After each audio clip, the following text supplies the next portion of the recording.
4 horas después de que mi esposa dejara de respirar, yo seguía sentado junto a la cama, sosteniendo su mano mientras se enfriaba. Llamé a mi hijo para decirle que su madre había fallecido. Él se rió y dijo, «Papá, no seas dramático.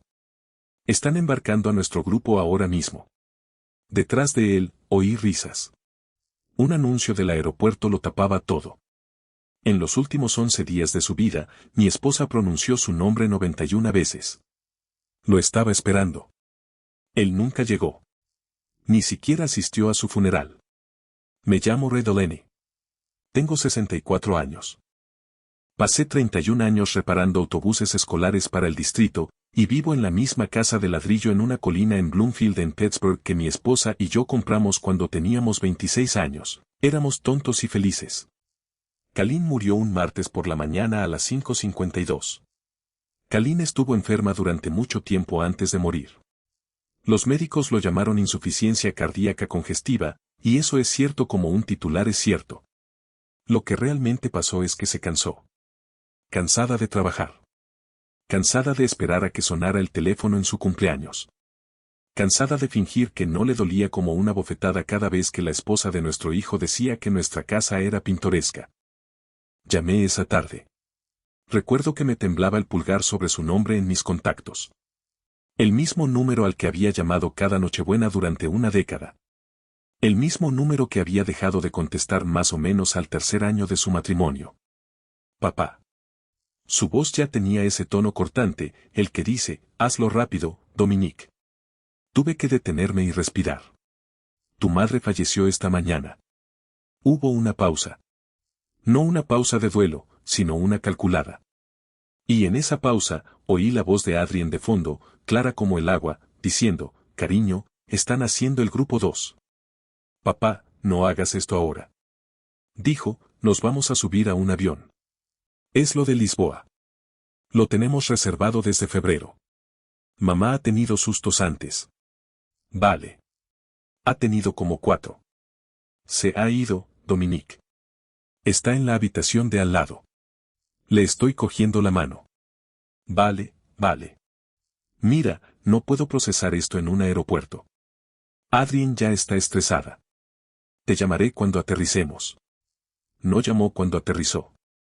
Me quedé sentada en esa habitación hasta que la luz cambió de color en la pared. No recuerdo haberme levantado. Recuerdo haber pensado, con una voz muy tranquila y distante, así que eso es lo que piensa de nosotros. No era ira, solo esa aritmética silenciosa y terrible que finalmente cuadraba después de años de negarme a hacer los cálculos. Si alguna vez has tenido a alguien por quien habrías dado la vida y que ha tratado tu peor día como un simple inconveniente en su calendario, ya conoces la temperatura exacta de ese silencio. No es cálido, es frío. Es el frío de que finalmente te digan la verdad. El funeral fue el viernes en un lugar de Liberty Avenue. El director era un hombre de voz suave llamado señor Feldman y me preguntó cuántas sillas necesitaríamos. Miré alrededor de la sala y dije, quizás 15. Necesitábamos 6. Benny Soal, la vecina, vino con su esposo, quien había llevado la contabilidad de Colleen con ella durante 11 años. Thomas, nuestro cartero durante 2 décadas, vino porque Colleen le mandaba a casa con una bandeja de aluminio llena de aluski cada Navidad, y él se tomaba media hora de su ruta para quedarse de pie al fondo con el sombrero en las manos. Y yo, me puse de pie para hablar, y mis piernas no querían sostenerme. Hablé de cómo ella aprendió contabilidad por su cuenta con libros de la biblioteca en la mesa de la cocina con un niño pequeño en brazos. Hablé de cómo se sentó 72 horas seguidas cuando Dominique tuvo neumonía bacteriana a los 6 años, negándose a dormir porque decía que alguien tenía que estar pendiente de su pecho. No dije que él no estuviera allí. No tenía que hacerlo. Había 42 sillas vacías que lo decían por mí. Quiero ser sincero, porque me prometí a mí mismo que lo contaría sin rodeos. De pie en ese podio, no tenía pensamientos nobles sobre mi esposa. Pensaba que ahora mismo estaba en un barco, y me odié por pensarlo. Se supone que uno debe vivir el duelo con serenidad. Nadie te dice que el duelo viene entrelazado con la rabia, y que la rabia se siente como una traición a la persona que perdiste. Me llamó 9 días después. Estaba de pie junto al fregadero. ¿Qué tal te fue? De hecho, solté una carcajada estridente y desagradable. Y luego dije, enterramos a tu madre, Dominique. Así fue. No seas así. No tienes ni idea de lo que costó ese viaje. Mamá habría querido que lo hiciéramos. Te pidió que fueras tú. Mi voz temblaba. Cada día se despertaba de la morfina y decía, ¿ya llegó? Y le mentí, Dominique.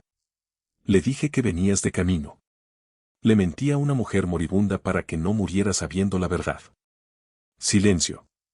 Luego, eso es manipulador, papá. Colgó y me quedé de pie junto al fregadero un buen rato con el agua cayéndome sobre las manos.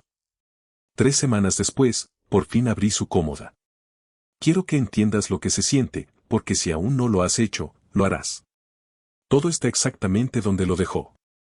Sus gafas de lectura dobladas sobre un libro de bolsillo con un recibo a modo de marcapáginas. Su fea taza favorita con el desconchón en el asa que no me dejaba tirar. Medio crucigrama en la mesa de la cocina, escrito con tinta azul. La casilla 14 horizontal aún en blanco. En el cajón de abajo, debajo de sus jerseys de invierno, encontré una caja de zapatos. Fotografías, cientos de ellas, y no las de los álbumes de abajo. Estas eran las que se tomó cuando nadie posaba. Dominique a los 4 años, sucio hasta las cejas, sosteniendo un gusano como si fuera un trofeo. Dominique a los 9, profundamente dormido sobre el perro. Dominique a los 11, subido a una escalera ayudándome a limpiar las canaletas, con la lengua entre los dientes, tan serio por hacerlo bien. Me senté en el suelo de mi habitación y las revisé todas. Esa es la parte de la que nadie te advierte. No es la pérdida de tu esposa lo que te deja sin fuerzas. Es la pérdida de una persona que aún está viva. Y debajo de las fotos, envuelto en una servilleta, había un trozo de arcilla roja pintada con forma de corazón. De 3er grado. La mejor mamá grabado en él, probablemente con un lápiz. Lo guardó durante 27 años en el cajón de los calcetines, donde lo veía cada mañana. Sé exactamente cuándo cambió. Adrien llegó a nuestras vidas cuando Dominique tenía 31 años. Era tan refinada que hacía que nuestra sala pareciera una venta de garaje. Hermosa, amable y tan cálida como el vestíbulo de un banco. Nos llamó señor y señora Delany durante 2 años, después de que Kalin le rogara que no lo hiciera. La primera vez que vino a cenar, pasó una uña por la encimera y dijo, podrían sacar mucho dinero por esta casa si la renovaran. Kalin había trabajado horas extras durante 2 años para pagar esa encimera. Y Dominique se rió. Ese fue el sonido que lo cambió todo, no lo que dijo Adrien, sino que mi hijo se riera. Después de eso, todo fue lento. Menos visitas, más excusas, comentarios sobre nuestro coche, nuestro vecindario, la forma en que Kalin ponía la mesa. Corrigió la gramática de su madre en acción de gracias. Le dijo en su propia cocina que había mejores maneras de hacer un asado. Kalin solo sonrió y dijo, bueno, tendré que aprender. No dije nada. Quiero que eso quede constancia. Me quedé sentada allí sin decir nada, porque me dije a mí misma que era una fase, porque la confrontación con mi hijo me aterrorizaba más que su desprecio. Ese silencio es el mayor arrepentimiento de mi vida. Y si hay algo que destacar de toda esta historia, es esto, en el momento en que permites que alguien insulte a la persona que amas y te dices a ti mismo que mantengas la paz ya se ha esfumado. Solo estás pagando el precio de fingir. 6 semanas después del funeral, sonó mi teléfono con un número desconocido. Señor Delany, mi nombre es Eneso Concuo. Soy la abogada de su esposa. Mi esposa no tenía abogado. Debe haber una confusión, dije. Tenemos la casa y una cuenta de ahorros con unos $9,000. Hubo una pausa y luego, muy amablemente, dijo, señor Delany, creo que debería venir al centro. Su oficina estaba en el 4º piso de un edificio antiguo en Wood Street. Tendría unos 50 años, gafas afiladas y una carpeta de unos 5 centímetros de grosor frente a ella. Me preguntó cuánto sabía sobre nuestras finanzas. Todo, dije. Ella llevaba la contabilidad. Era mejor con los números, pero no hay nada que saber. Deslizó una página sobre el escritorio. Kalin era propietaria de 6 propiedades, 2 dúplex en Mill Valley, un triplex en Etna y 3 más al otro lado del río. Tenía cuentas de corretaje en 2 empresas y una póliza de seguro de vida a término de la que nunca había visto un extracto. Dije en voz alta, como un idiota, esa no es mi esposa. Enes fue amable al respecto. Explicó que Kalin heredó un dúplex en ruinas de su tía hace 17 años y en lugar de venderlo, lo reformó ella misma con una pistola de clavos prestada y lo alquiló. Luego usó esos ingresos para comprar el siguiente y el siguiente. Y durante todo ese tiempo, llevaba la contabilidad de 11 pequeños negocios en Laurenseville desde nuestra cocina, no el pequeño trabajo a tiempo parcial que ella siempre había dicho. ¿Cuál es el número?, pregunté. Enes revisó su página. Con la casa y la póliza, calculamos $4,3 millones.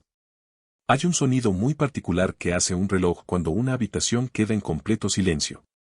Pensé en cada invierno que trabajé horas extras en el gélido depósito de autobuses. Cada vez que ella decía, mejor no, este mes no. Cada coche usado abollado. ¿Por qué?, pregunté. Apenas podía hablar. ¿Por qué lo ocultaría? No te lo ocultó por desconfianza. Enes abrió otra carpeta. Dejó notas. Quería contártelo a los 65 como regalo de jubilación. Y quería asegurarse de que tu hijo no supiera nada hasta que fuera, y la cito textualmente, una persona a la que reconozca de nuevo. Mi teléfono sonó en mi bolsillo. En la pantalla, Dominique. 6 semanas sin noticias, y me llama a esa oficina ese día.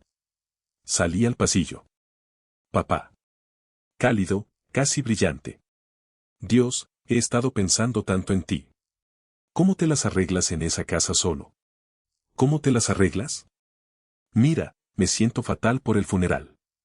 Adrien y yo hablamos mucho de ello, y nos equivocamos. Vale, queremos arreglarlo. De verdad nos preocupa que estés ahí fuera solo. Y, sinceramente, mamá probablemente dejó todo hecho un desastre con el papeleo. Déjame salir a echarle un vistazo. Soy bueno en esto. Y ahí estaba. ¿Cómo sabes que hay algo que mirar?, pregunté. La pausa fue quizás medio segundo demasiado larga. Solo me refería a, ya sabes, los trámites de la muerte. Estaba mintiendo. Alguien había hablado. Más tarde, descubrí quién exactamente. Su esposa había llamado a la oficina de Enes 2 veces, presentándose como un familiar, solo para confirmar la valoración estimada. Salieron ese sábado y los vi sentados en un Audi alquilado en mi entrada durante 6 minutos, discutiendo. Ella hablaba con ambas manos. Él asentía como un niño recibiendo las últimas instrucciones antes de un examen. Luego subieron las escaleras y abrí la puerta antes de que pudieran llamar. El abrazo que me dio fue coreografiado. Lo sé, porque lo crié y sé cómo se sienten sus verdaderos abrazos. Adrien se adelantó con una expresión dulce y triste y dijo, lo sentimos mucho. Kalin era una mujer maravillosa. En 5 años, era la primera vez que usaba el nombre de mi esposa. Entraron y sus ojos iban a todas partes menos a mí. Su mirada se detuvo en el reloj de pie que perteneció a mi abuelo, en la vitrina de porcelana de Kalin, en los 2 paisajes sobre la chimenea. La preocupación comenzó en menos de 10 minutos. ¿No era la casa demasiado grande? ¿No era peligrosa la colina con hielo? ¿Me había dado cuenta de que últimamente me repetía? ¿No sería más feliz en Chicago, cerca de ellos, en un lugar muy agradable con una sección especializada en cuidados para personas con problemas de memoria, por si acaso? Entonces Adrien metió la mano en su bolso y sacó la tarjeta de presentación de un psiquiatra geriátrico. Ya me había concertado una cita. No es que creamos que algo anda mal, dijo con verdadera dulzura en la voz. Es que el duelo afecta al juicio. Todo el mundo lo sabe. Y estás a punto de tomar decisiones financieras. Ahí estaba, 2 veces en una semana. ¿Qué decisiones financieras?, pregunté. Y mi hijo, mi muchacho, que solía usar mi gorra de trabajo en casa para parecer mayor, miró sus zapatos y dijo, hemos oído que mamá se ha ido más de lo que crees. Y creo que no entiendes lo que tienes entre manos. Les pedí que se fueran. Se quedó parado en la puerta y dijo, nos vas a necesitar, papá. No sonó como una advertencia. Sonó como un plan. Regresaron al auto y discutieron durante otros 10 minutos antes de marcharse. Esa noche, fui a buscar, porque conocía a mi esposa. Kalin lo anotaba todo. Ella habría anotado esto. Debajo de los suéteres, detrás de la caja de zapatos, había una caja de puros de madera. Dentro había docenas de cartas, todas escritas a mano por ella, todas dirigidas a mí, ninguna de ellas enviada jamás. La primera tenía fecha de hacía 4 años. Todavía no puedo decirlo en voz alta, así que lo escribo. Creo que lo estamos perdiendo. Hoy me dijo que no trae amigos porque la casa le da vergüenza. Esta casa donde le enseñé a leer en esa mesa. La siguiente, 8 meses después, escribía una llamada telefónica en la que Dominique pidió $18,000 para uno de los negocios de Adrien. Y cuando Kalin se negó, él le dijo, y ella lo escribió entre comillas, exactamente eso: cuando fuéramos mayores y ya no pudiéramos administrarnos, él tomaría estas decisiones por nosotros de todos modos. Durante 4 años, él lo había estado diciendo en voz alta durante 4 años, y ella lo cargó sola porque sabía lo que me haría. La última carta fue escrita 7 semanas antes de su muerte, y su letra se había vuelto delgada y temblorosa. Mire, si estás leyendo esto, entonces sucedió como temía.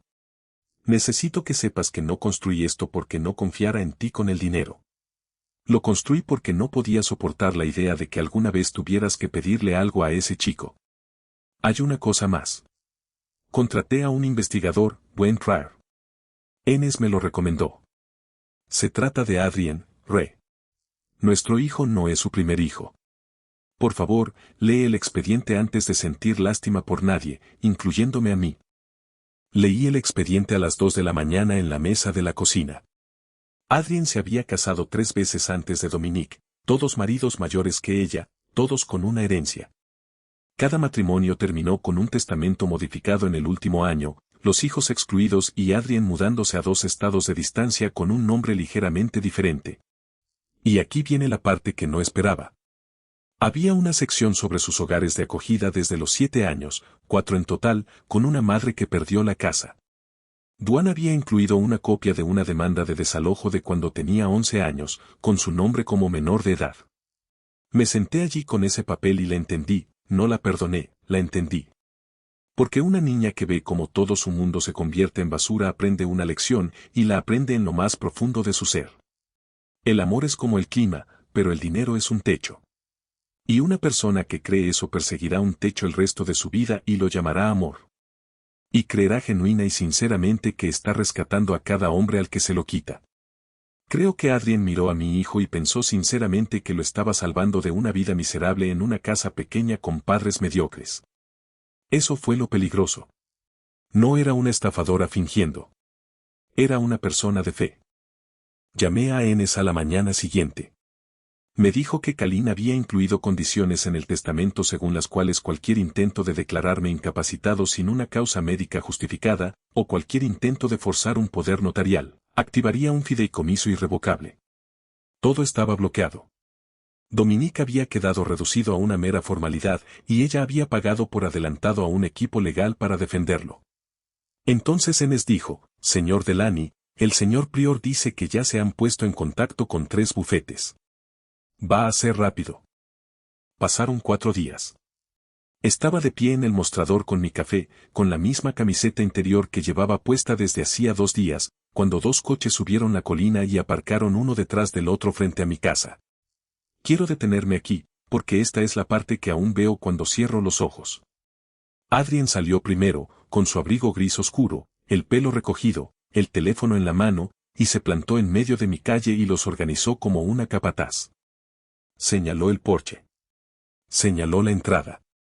Le dijo algo al hombre del maletín y él asintió 2 veces. Mi hijo salió último, y se quedó junto a la rueda trasera con las manos metidas en los bolsillos, mirando mis canaletas, no la puerta. Las canaletas que me ayudó a limpiar cuando tenía 11 años. Sabía, alguna parte de él sabía exactamente en qué estaba parado. Sonó el timbre, y luego llamaron con fuerza antes de que pudiera siquiera cruzar la habitación. Abrí la puerta y un hombre con un traje muy elegante dijo, señor Delany, soy Grant Whitfield. Represento a su hijo en un asunto relacionado con su capacidad y bienestar. Detrás de él, una doctora, Priscilla Bess, con un portapapeles y un trabajador social del condado llamado Alvin, que no podía mirarme a los ojos y no dejaba de ajustarse el cordón de la identificación. Tenemos una orden para una evaluación, dijo Whitfield. La negativa complica mucho las cosas.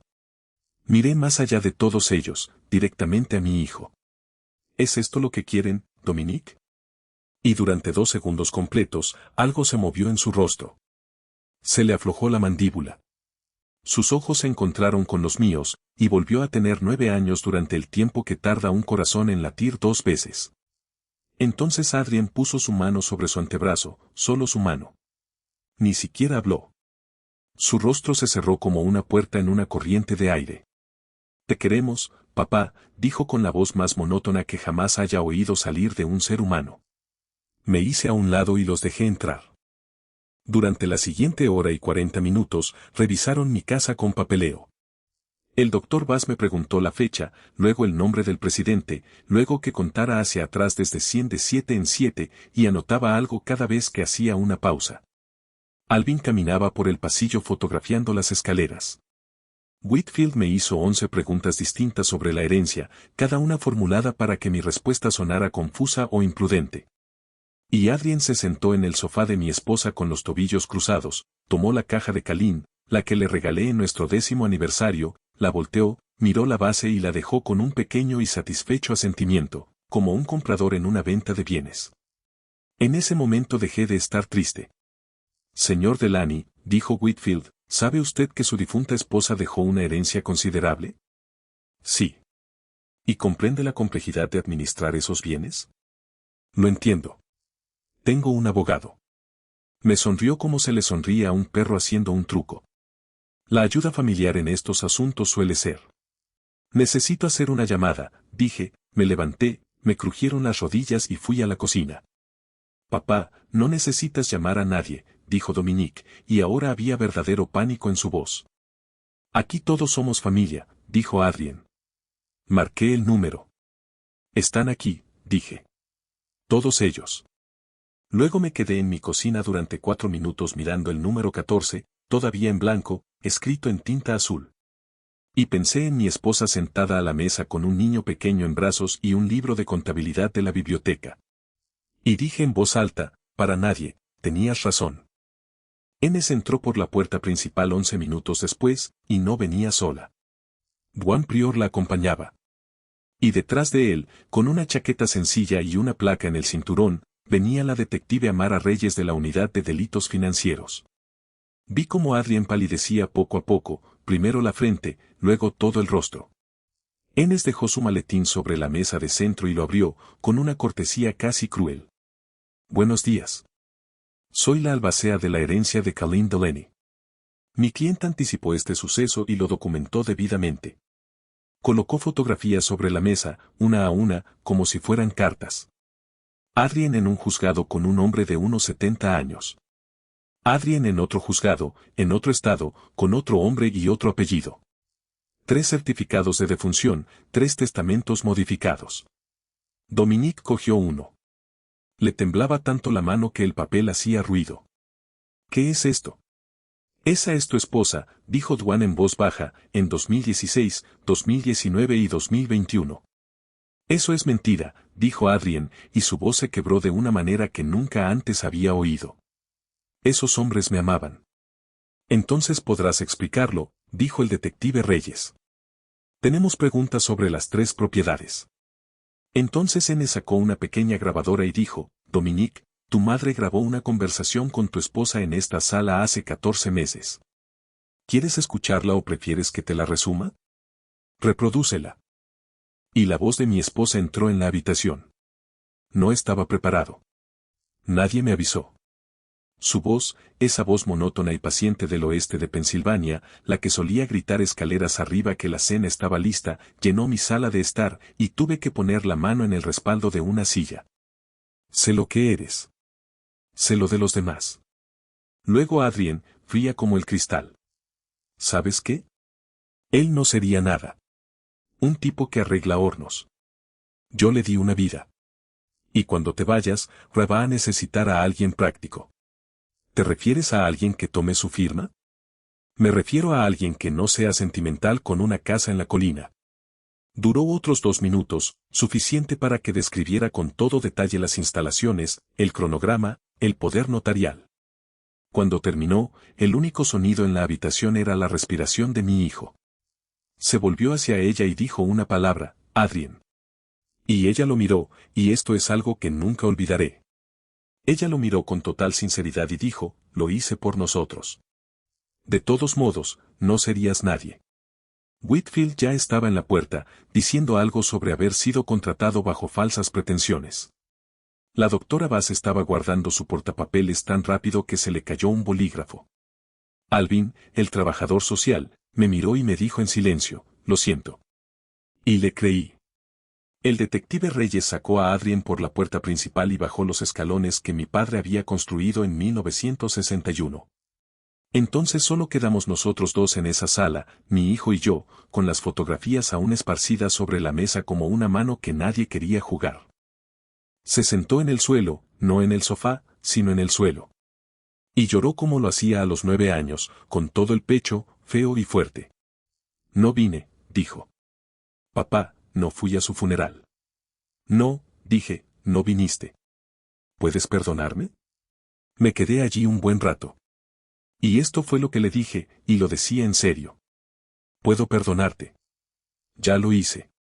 Lo hice una semana después, porque cargar con eso me estaba destrozando, y soy demasiado viejo para cargar con cosas tan pesadas.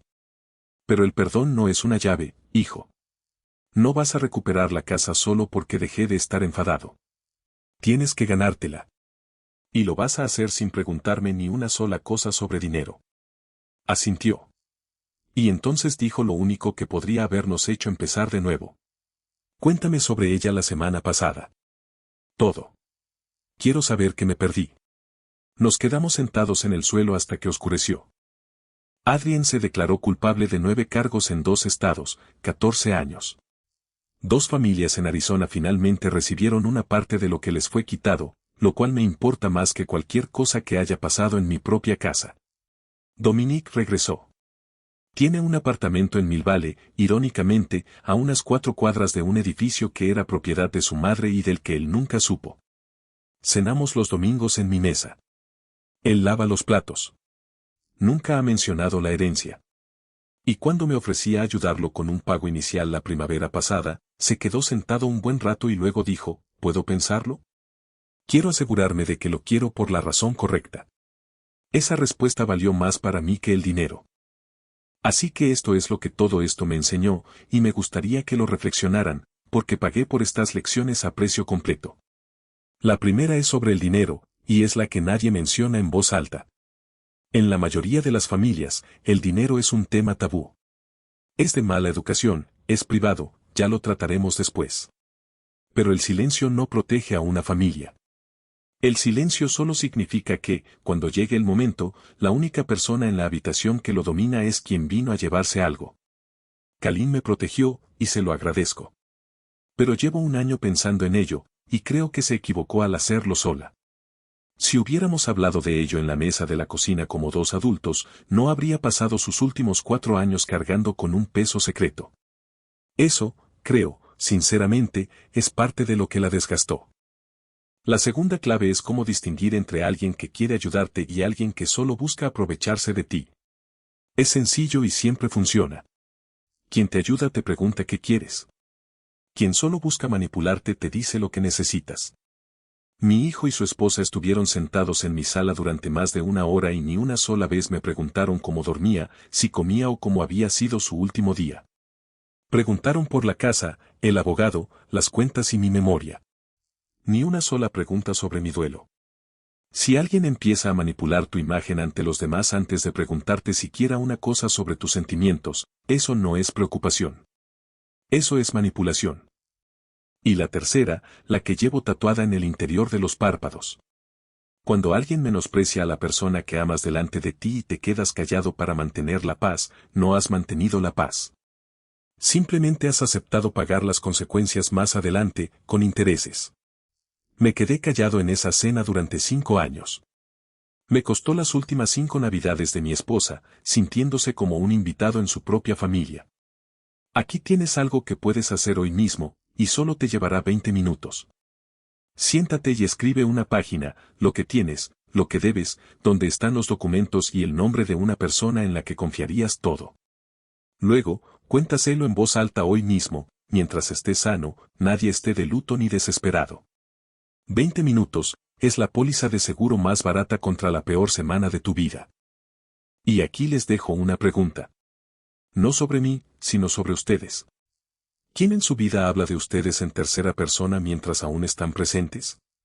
Piensen en eso, porque así es como empieza todo, mucho antes de que intervengan los abogados. Ahora quiero saber tu opinión, y lo digo en serio, leo estos comentarios.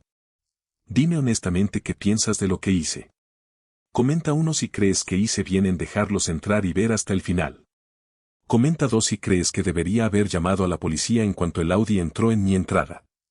Comenta 3 si crees que no debería haber perdonado a mi hijo en absoluto, y también quiero saber eso, porque algunas noches yo tampoco estoy seguro. Dime desde dónde me lees y qué hora es allí. Me gusta saber hasta dónde ha llegado esto desde una colina en Pittsburgh. Y si alguna vez alguien te ha sonreído y ha hecho inventario de tu casa al mismo tiempo, dilo. Dilo en una sola frase.